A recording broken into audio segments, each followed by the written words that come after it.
sei que você estava aqui e sempre pude te sentir, mas nunca soube como procurar. Você chegou sem avisar, me fez sorrir, me fez cantar, me deu o dom da vida. Aleluia, aleluia, aleluia, aleluia, aleluia.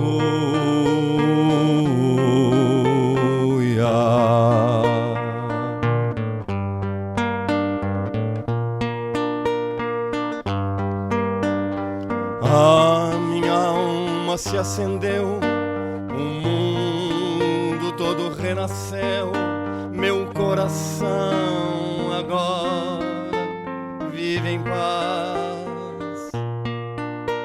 E nem as mais belas canções, poemas, salmos e orações refletem o que sinto.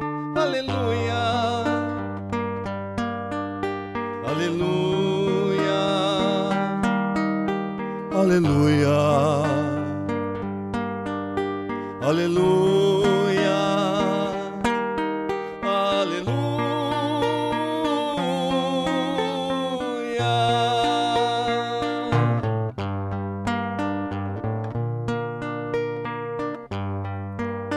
Eu vejo o céu, eu vejo o mar, eu vejo a noite e o luar, eu vejo como é grande seu amor.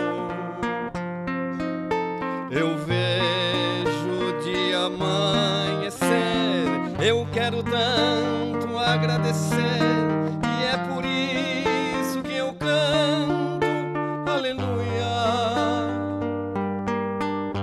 aleluia, aleluia, aleluia, aleluia.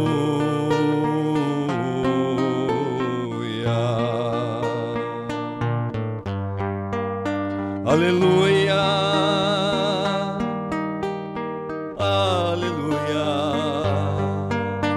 aleluia,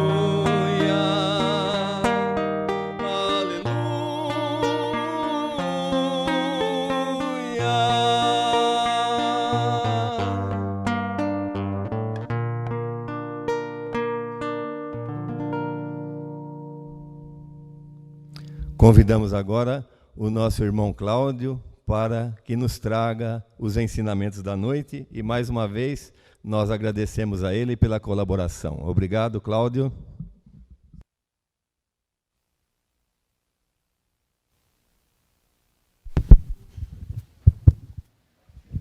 Boa noite. Tudo bem, pessoal? Bem, em nome do Domingos eu vou dizer novamente, sejam muito bem-vindos a essa noite, que nós possamos ter alguns minutos, né? O Domingos falou que poderia até ser 1 hora, mas vamos tentar manter dentro de 50 minutos, né? Até às 11 está bom, né, Domingos? Então tá bom. Mas em respeito a Eloá, que está aqui com a gente hoje, a gente vai fazer mais tranquilo. A questão 625 do Livro dos Espíritos nos traz a seguinte reflexão. Kardec pergunta: qual o tipo mais perfeito que Deus já ofereceu ao homem para lhe servir de guia e modelo? E a resposta, exato, Jesus.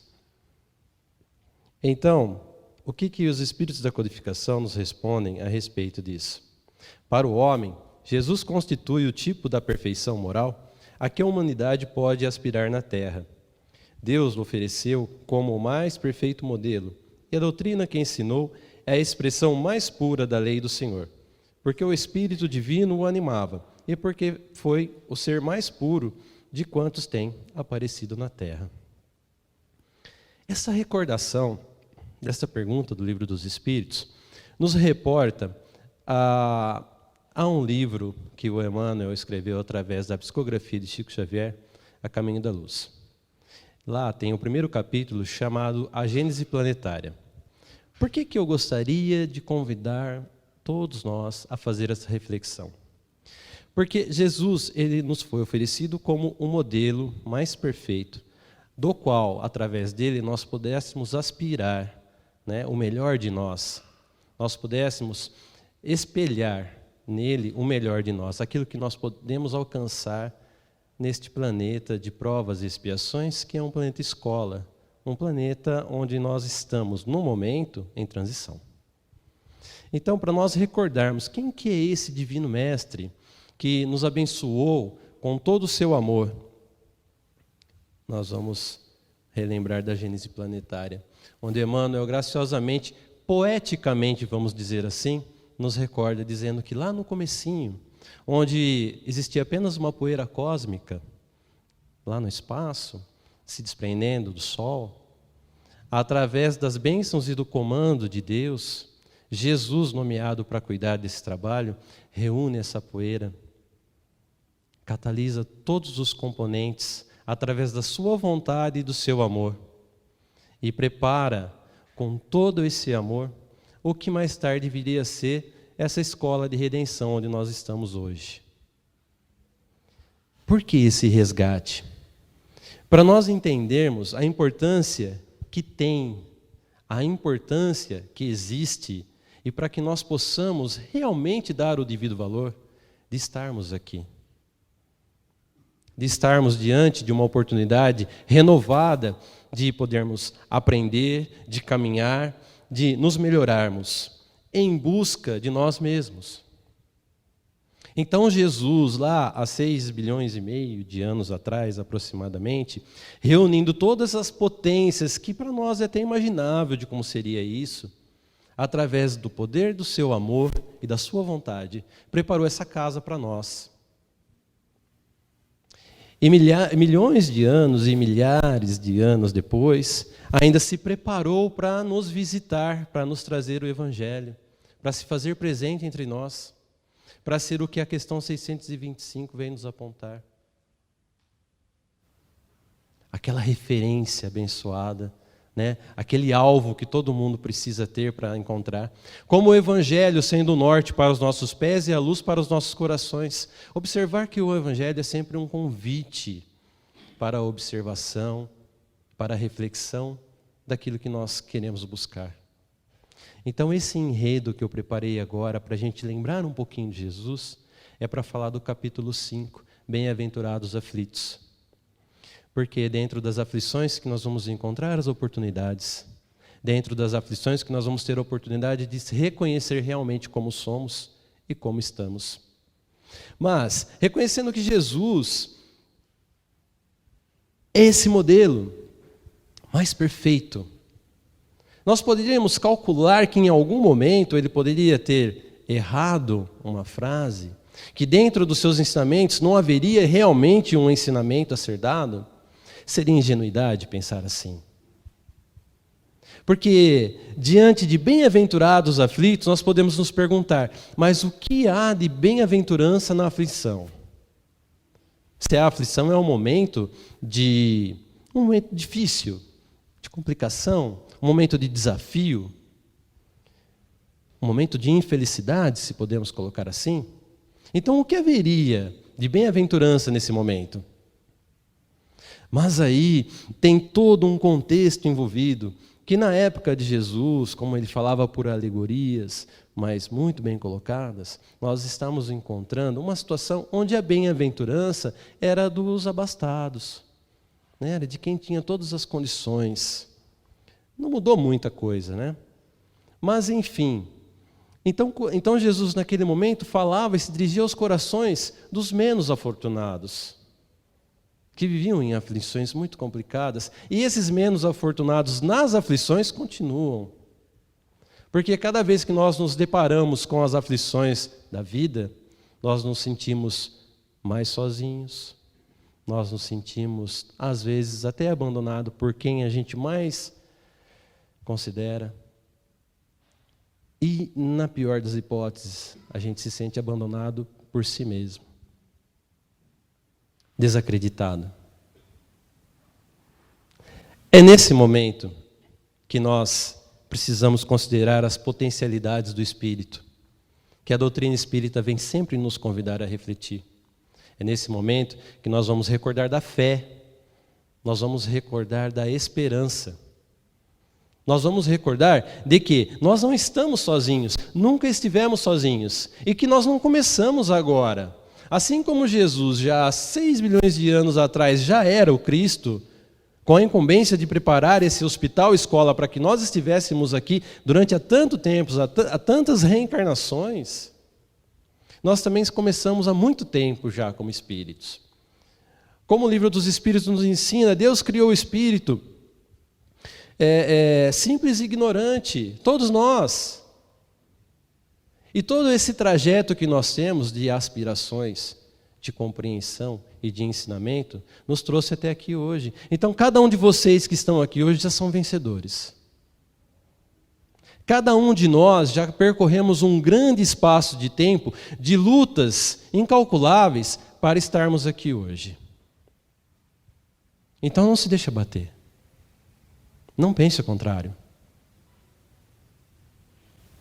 Eu venho pensando muito a respeito de, não palestra, né? Porque palestra dá a impressão que a gente vai, nossa, é um show, uma coisa assim, não. Através de reflexões pontuais, para que nós possamos pensar e colocar dentro de cada momento da nossa vida um ensinamento do Evangelho.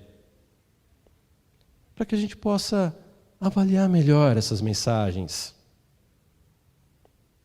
Então, o convite de hoje é que nós possamos mudar a nossa postura diante das dificuldades, diante das aflições. Realmente mudar a postura. Encarar de outra forma. Porque cada um de nós vamos ter que caminhar o nosso caminho de Damasco. Às vezes o nosso caminho de Damasco vai ser na doença, vai ser numa aflição da solidão, vai ser numa reencarnação difícil. Ou não tão difícil.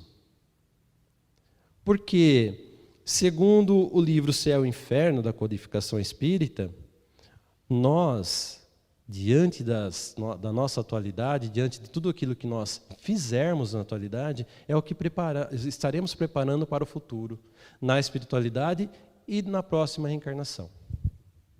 Então, a felicidade ou a infelicidade que nos espera depende de nós agora. Gente, isso não é muito bom? Porque a gente vai pensar assim, nossa, é ótimo, porque está sob minha responsabilidade e realmente a minha felicidade. Ok, mas também está sob minha responsabilidade a minha infelicidade. E aí pega, né? Pega por quê? Porque nós gostamos de terceirizar as coisas. Faz parte.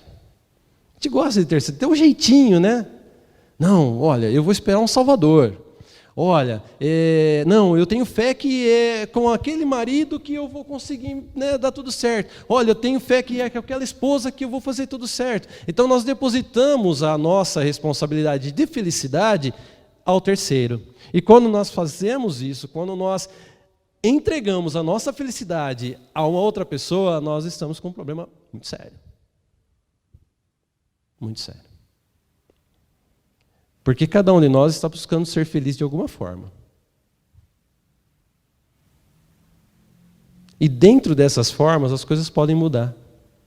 Aonde a gente encontra as decepções. E essas decepções viram aflições. E se nós não estamos preparados, porque a gente sempre fala assim, né? Uma frase que eu gosto muito, Domingo, é aquela frase assim, né? Quando o trabalhador está pronto, o trabalho aparece, né? Essa frase é magnífica. Mas eu tenho percebido que a gente quase nunca está pronto, né? O trabalho vem e fala assim, filhão, vamos que está na hora. Né? Então a gente sempre está meio que está meio resguardado, né? Meio ressabiado. Chega ali, vai lá, fala, vamos fazer uma palestra? Não, você está doido?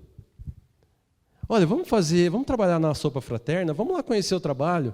Ah, mas eu não levo jeito. Vamos lá descascar cebola, batata, cenoura.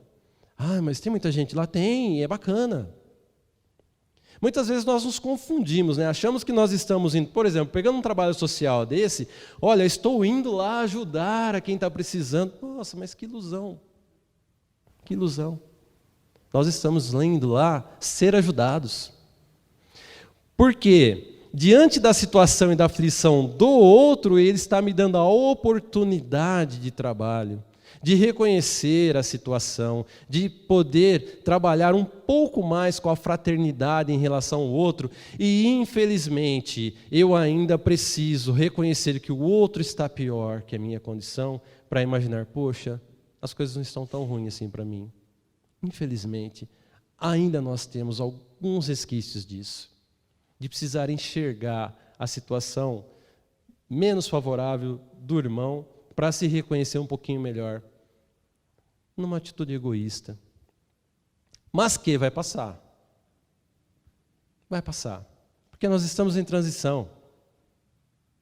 Olha que maravilha. Santo Agostinho já falava lá no capítulo 3 do Evangelho, quando ele vem falar as explicações de Jesus, que a casa de meu pai há muitas moradas. Então, Santo Agostinho vem nos dizer a respeito do mundo de provas e expiações, transição para a regeneração, vindo lá dos mundos primitivos, onde tudo era instinto.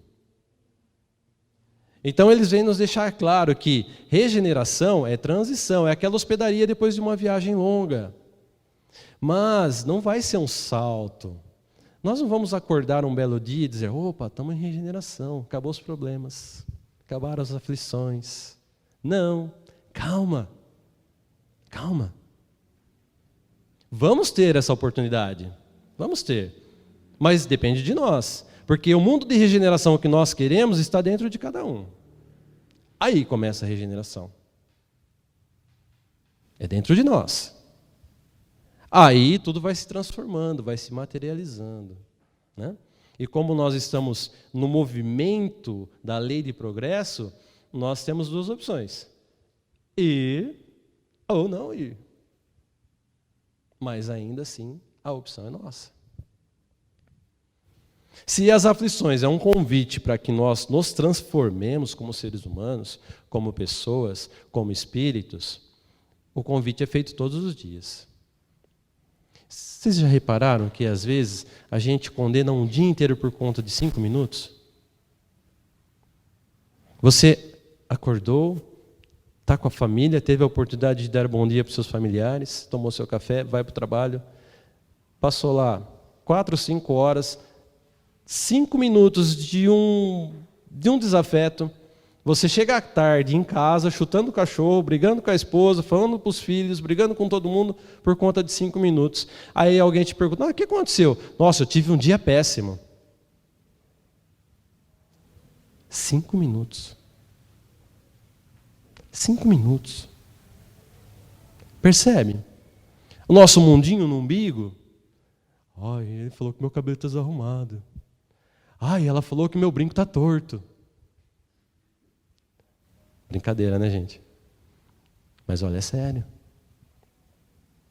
Às vezes a gente deixa de aproveitar 100 oportunidades por conta de uma desavença, por conta de um momento bobo. E às vezes a gente se acha esperto, né? Queremos ter a razão. Vê que a situação não vai levar a nada, mas nós queremos ter a razão, queremos sustentar a razão. Esses dias eu vi uma frase bacana que fala assim, eu estou preferindo ter paz do que ter razão. Olha que maravilha. Quanto problema você evita isso? É a mesma coisa da ofensa, né? Parou para pensar na ofensa? A ofensa precisa de 3 fatores para existir, né? O ofensor, a ofensa e o ofendido. Tá certo?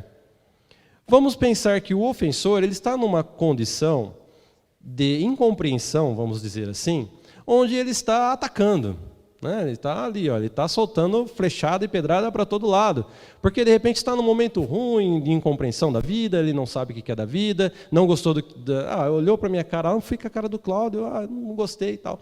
E está falando algumas coisas para mim. A ofensa, que é o veículo, né? Do desengano aí, do desencontro, que vai fazer o mal para o outro. E o ofensor, olha, esse é o personagem principal da história. Desculpa, o ofendido.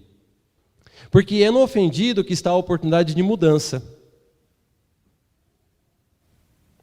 Se eu não me ofender, se diante da situação eu mudar o meu comportamento e a minha postura e não me ofender, não aceitar e entender, não, eu não preciso disso. Eu não preciso carregar esse tipo de fardo, esse tipo de peso. Não preciso desses pesos para mim. Nós estamos cortando o mal pela raiz. Cortando esse mal pela raiz, nós estamos evitando raiva, vingança, rancor, ódio. Olha quanto lixo que a gente vai deixar de carregar. Só por falar, não preciso disso. Vai com Deus. A gente não fala assim, né? Mas podia, né? Evitar tantos problemas, tantos desencontros, tantas situações desagradáveis. Só com uma postura. E bem-aventurados os aflitos vem nos trazer essa reflexão. Porque é na mudança de comportamento. E onde começa a mudança de comportamento? O pensamento. Educar o nosso pensamento. Olha só que coisa incrível. O pensamento, por vias da ciência, por via dos ensinamentos dos espíritos, nós já sabemos que é uma força eletromagnética e que se expande para fora de nós e para dentro de nós também. E essa afirmação da Heloísa vem nos trazer no livro Mecanismos da Mediunidade, mas existem tantas outras obras. Emmanuel vem nos esclarecer, através de pensamento e vida, que a mente é o espelho da alma em todos os momentos da vida. Olha que coisa linda. O espelho da alma é a nossa mente. Nós espelhamos aquilo que somos através daquilo que nós pensamos. Aí nós começamos a captar, criando uma psicosfera, uma energia em volta de nós, que começa a captar tudo aquilo que nos é favorável ou similar. As ondas não se atraem, as ondas iguais não se atraem. A gente começa a trazer para perto de nós as semelhanças, as pessoas que pensam parecido e os espíritos também.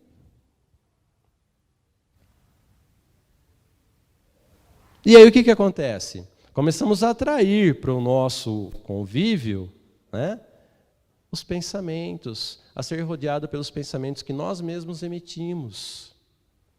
É curioso que essa psicosfera, essa energia em volta de nós, cria aquilo que o pessoal chama de aura, é isso? Chama de aura. E certa vez eu ouvi o Divaldo falando numa palestra que o Chico foi estudado pela NASA. É muito interessante isso. Eu tive a oportunidade de estar em Uberaba uma certa ocasião e tem lá num quadrinho documentado essa visita, tudo. É muito bacana. Mas eu me recordo do Divaldo falando, que nessa ocasião o Chico foi detectado, pelos aparelhos foram indicados que o Chico tinha uma aura de 20 metros, de extensão. Nós, pessoas comuns, também é 20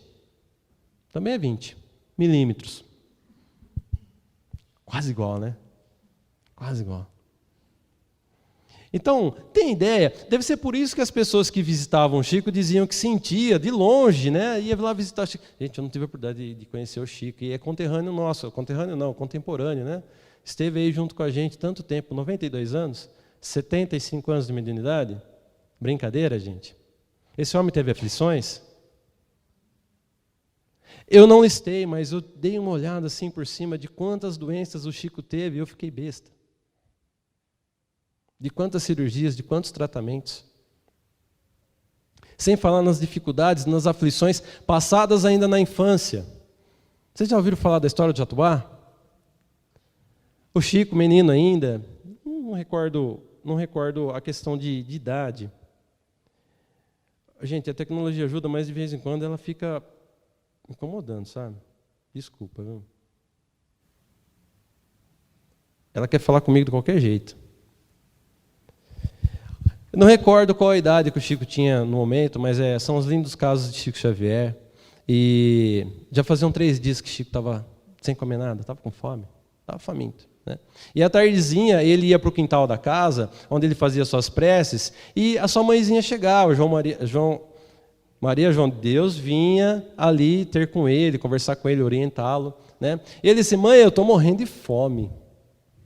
E tomou a dura ainda. Ela falou assim: mas também, moleque, guloso vai sentir fome mesmo. Não, mãe, mas faz 3 dias que eu não como, tal. Ela falou assim para ela. Ela falou assim: então, você ajoelha e reza, com fé, e espera. Diz que o Chico obedeceu, né, obediente, ele ajoelhou-se para rezar. Ela saiu. E dali a pouco vem um cachorro segurando um jatobá na boca. Aí ela apareceu para ele e falou assim: Chico, o cachorro mordeu, né? Tá na historinha lá, dizendo que o cachorro até mordeu assim para quebrar, porque é muito duro, né, o jatobá. Aí ela falou assim para ele: Chico, pega esse jatobá, mistura com água e se alimente, que é um excelente alimento. Gente, pensa, beber jatobá com água. Deve ser muito bom, né, Domingos? Mas olha só a situação. Aflições, entende? Situações complicadas. Mas que se nós tivermos a boa vontade de enfrentá-las, tudo pode ser diferente. Tudo pode ser diferente. E não é só isso. Né? Nós vamos vendo aflições de todos os tipos, de todas as grandezas. A gente às vezes, passa por tantas dificuldades. E já reparou que tem algumas dificuldades que a gente passa numa boa? Né? Enfrenta ali e tal, faz um bem bolado e consegue superar. E tem algumas que nos pegam. E já reparou naquelas que fica voltando?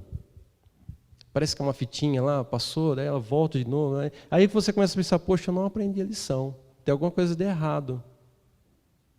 Tem alguma coisa de errado. Será que eu sou uma pessoa difícil assim, que eu não estou conseguindo aprender a lição?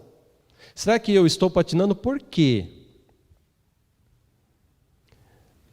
Porque nós temos que fazer o nosso caminho de Damasco.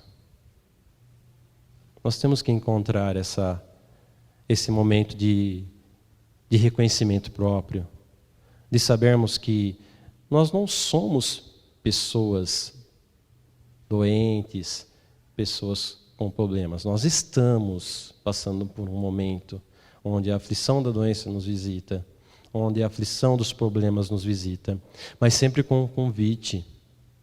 Sempre com um convite. Bem-aventurados os aflitos, porque dentro dessas aflições nós vamos ter a oportunidade de modificação.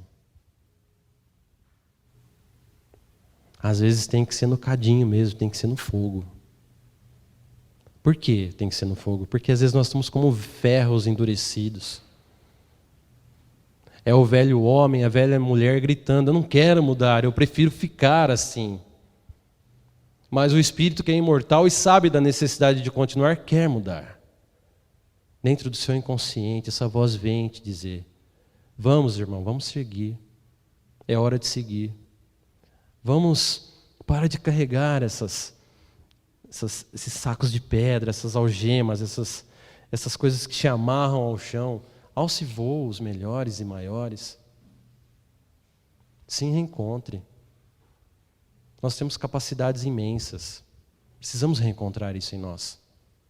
Somos espíritos, vivenciando uma experiência na carne, e não um corpo de carne vivenciando uma experiência espiritual. Nós temos essa oportunidade, não podemos perdê-la. Ah, mas e se for karma? Muda. Karma pode ser modificado, trabalhe nisso, sem medo, com certeza. Vai alcançar. Vamos lembrar lá de Missionários da Luz, no capítulo Reencarnação. Vamos lembrar Adelino, Raquel e Segismundo. Em determinada reencarnação, os três juntos também, o Segismundo, por conta de disputa do amor de Raquel, né, alvejou o Adelino, tirando-lhe a vida. Olha só, criou-se um karma muito grande. Depois, cada um foi passando o tempo, foram desencarnando. A espiritualidade, muito trabalho em torno disso, reuniu todos, conseguiram ali preparar uma reconciliação. O capítulo é muito lindo, é muito maravilhoso de se ler, de se compreender. Né? E diante de uma situação onde então Raquel e Adelino já tinham reencarnado, se preparavam para fazer o resgate de Segismundo, recebendo-o por filho do casal.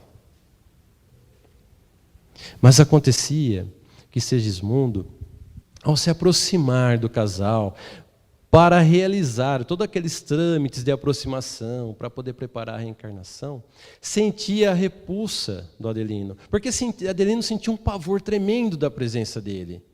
Ele sentia inconscientemente que aquela presença havia lhe causado muito mal. Então ele não aceitava. Ele repudiava. E diante disso, a espiritualidade veio trabalhando com um poder chamado amor imenso, de corações que se entregavam nesse trabalho de reconciliação, de reconhecimento, de resgate. Até que tudo foi possível dentro desse trabalho para que o Segismundo reencarnasse. Mas diante das provas que ele teria por conta desse compromisso ou karma, por conta desse compromisso que ele havia feito contra si próprio, né, ao realizar aquele ato, a espiritualidade então deixou um gatilhozinho ali. Falou assim, olha, se o Segismundo começar a desviar do programa, desviar muito, né, porque a gente às vezes desvia da rota, desvia, vai, volta aqui e tal, acha e segue. Nós vamos deixar um gatilhozinho ali. Como aquele karma foi criado por um fragmento, né, por um projetil que atingiu o coração do Adelino, então nós vamos deixar um gatilhinho ali, que se ele desviar muito, nós vamos trazer para ele a doença em forma de aprendizado para trazer ele de volta para o caminho. Ele iria ter? Não. Não era exatamente assim, ele vai ter. Poderia. Existiria ali um gatilho, né? Um trajeto de recondução, que seria através da dor. Porque às vezes a gente fala assim, mas eu sofro porque eu tenho uma dor assim assado. Só que dor e sofrimento também podem ser coisas diferentes. Porque eu posso sentir dor física, né? Mas eu posso sentir um sofrimento emocional. Certa ocasião, eu ouvi o Dr. Sérgio Felipe, né, que é psiquiatra, falando assim, imagina a pessoa que luta com a depressão diariamente. Imagina como deve ser a luta sua com a sua própria mente. Imagina como isso deve ser difícil. Deve ser muito difícil você lutar com si próprio. Mas tem solução? Tem. Graças a Deus tem. E uma das soluções é a esperança, né, Domingos? A fé, a vontade de modificar, de buscar ajuda e de trabalho. Muitas vezes nós podemos minimizar muito dos nossos sofrimentos através do trabalho ao próximo. É que a gente não para refletir nisso. A nossa dor sempre é maior. A nossa dor sempre é maior.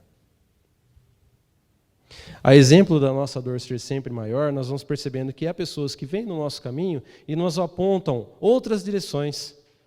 Não é? Eu me recordo agora do Gerônimo de Mendonça, que ele, com todas as dificuldades que ele teve, né, de viver numa cama, com a doença que ele teve, que, se eu não me engano, eu marquei aqui, artrite reumatoide, aos 19 anos. E o Jerônimo, ele ia ser futebolista, ele ia ser jogador de futebol. E era bom, cara, hein? E ele queria ser futebolista. Aí essa doença levou ele para a cadeira de rodas, depois levou ele para uma maca. Ele parou? Gente, é impressionante a história dele. É impressionante. Mas mais impressionante assim é a história dele com uma moça da cidade onde ele vivia lá. Porque o Jerônimo ia para todo lugar. Né? Já não parava. Ele não parava. A mãe dele falava assim, depois que você foi para essa maca, você não para mais em casa. Impressionante. Né? E certa vez arrumaram um jeito de levar ele para o cinema. E nessa situação, ele encontrou uma moça na cidade que também via ele em vários lugares, porque o Jerônimo não parava, a moça não parava, então eles se encontravam muito. E uma vez, uma situação, ela, poxa vida, não aguento mais encontrar esse homem, gente. Olhou para ele e falou assim, poxa, mas você está em todo lugar, até no cinema, e ele virou para ela, você não para em casa?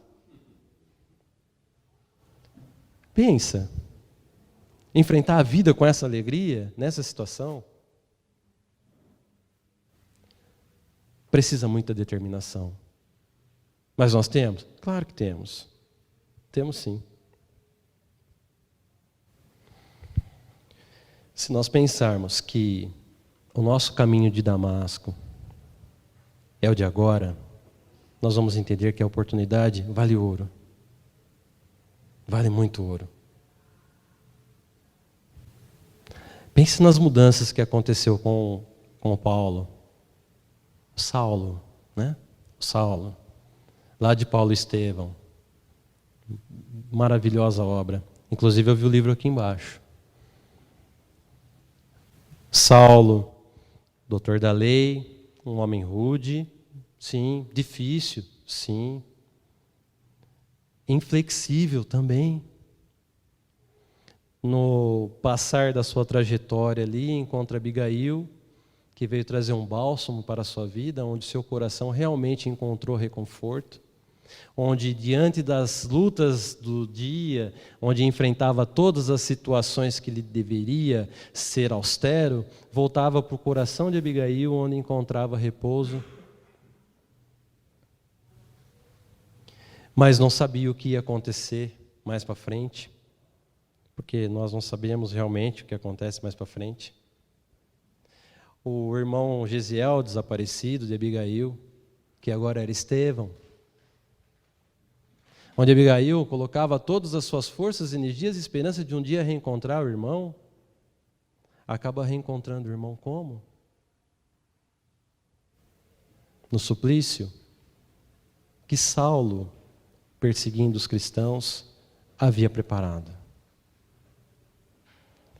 Percebe como que o caminho de Damasco pode ser conflitante, complicado, mas é um resgate todos os dias. E no momento derradeiro ainda Gesiel ou Estevão olha para Paulo, Saulo, e diz para ele que nada tem contra ele, que o abençoava ainda, que entregava a irmã para ficar com ele, se sentia reconfortado por isso. Olhava a figura de Jesus nos momentos derradeiros e dizia para o mestre: mestre, não imputa esse pecado a ele, porque eu te conheço, ele não conhece.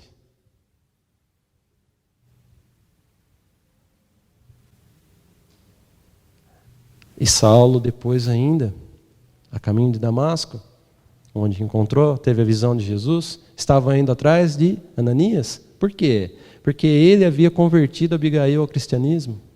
Olha só. Mas aí o encontro do mestre mudou a vida dessa pessoa e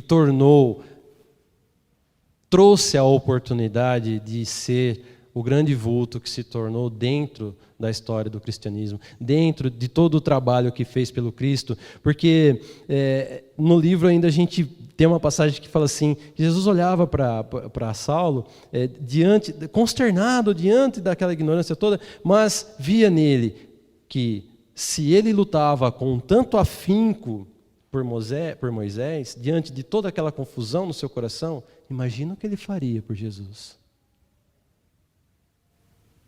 Pelo cristianismo, como de fato fez.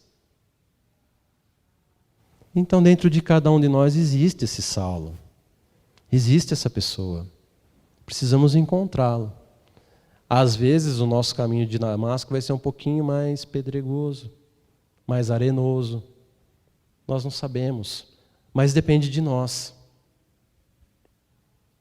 E se nós pensarmos, olha, então essa terra onde eu vivo aqui agora é só para sofrimento? Não. Exatamente isso que nós precisamos modificar. Oportunidade. Mudar o nosso pensamento. A nossa forma de proceder em relação a tudo que nos é ofertado, em tudo que chega para nós enfrentarmos. A exemplo disso, Emmanuel vem nos dizer, lá no livro Consolador, na questão 347. A pergunta é a seguinte: a terra é escola de fraternidade ou penitenciária de regeneração? Olha que pergunta incrível. A terra deve ser considerada escola de fraternidade para o aperfeiçoamento e regeneração dos espíritos encarnados. As almas que aí se encontram em tarefas purificadoras, muitas vezes passam um resgate de dívidas muito penosas. Daí o motivo da maioria encontrar sabor amargo nos trabalhos do mundo, que se lhes afigura rude penitenciária, cheia de gemidos e aflições. A verdade incontestável é que os aspectos divinos da natureza serão sempre magníficos e luminosos, porém, cada espírito o verá pelo prisma do seu coração.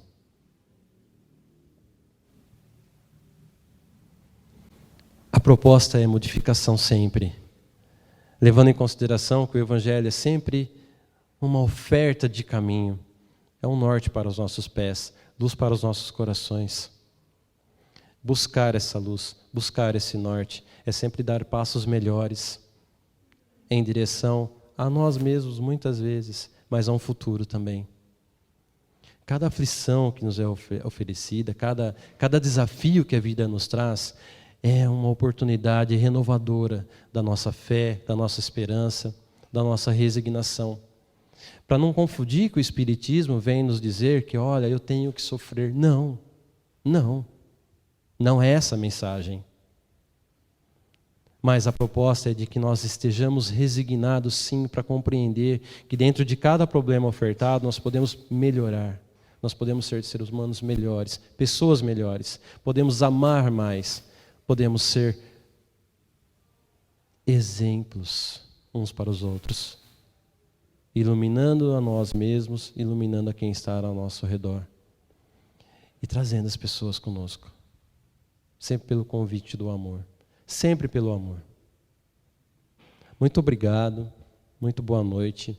Eu espero que nós possamos levar essa mensagem também para os nossos familiares, para os nossos amigos, e que o coração de cada um aqui hoje pode ter recebido uma sementinha que vai ajudar a florescer algum dia. Muito boa noite.